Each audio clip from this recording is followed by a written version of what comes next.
My name is Erica Kent. I represent the United Steelworkers International and District 12 of the United Steelworkers, as well as USW Local 675. We are the largest oil local in the nation. We represent all of the oil refineries in Southern California, with the exception of Valero.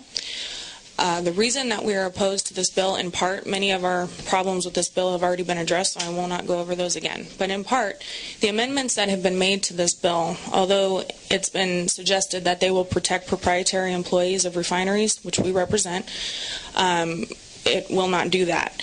The way the bill is written, there is still a strong possibility, and I would almost guarantee it, as a union rep, as a previous refinery employee, as a previous contract worker in refineries, and as a safety representative in a refinery that I worked at Phillips 66, the companies can choose to not utilize their company maintenance folks, and ultimately our maintenance people will be lost through attrition.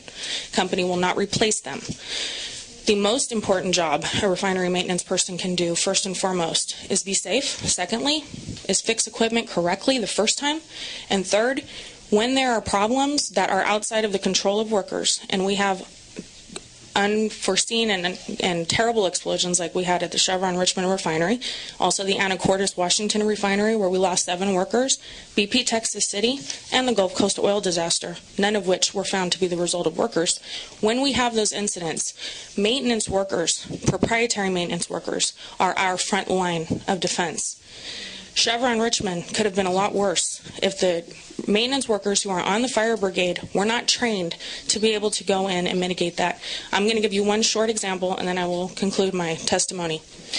In a refinery, you may have a piece of pipeline that's on fire, and that is a terrible thing, and it may be crude oil burning. God forbid it's something like benzene. We have to focus on getting that fire out, but there may be a hydrogen reactor 50 yards away. And if that gets too hot, even if it doesn't catch on fire, and it explodes, you've now set off a hydrogen bomb in a refinery. Transient migratory workers do not have the knowledge necessary to respond to an incident like that because they do not know the site-specific equipment.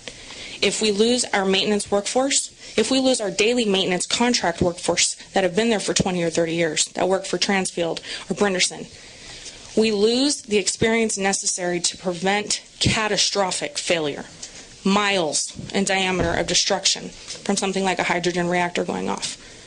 So I beseech you, please, for health and safety of the workers, for the surrounding communities' health and safety, and to prevent environmental catastrophe, except in this case it would be the air that's polluted, and it would be land destroyed rather than the Gulf Ocean being destroyed. Please, do not pass this bill. Please. Thank you.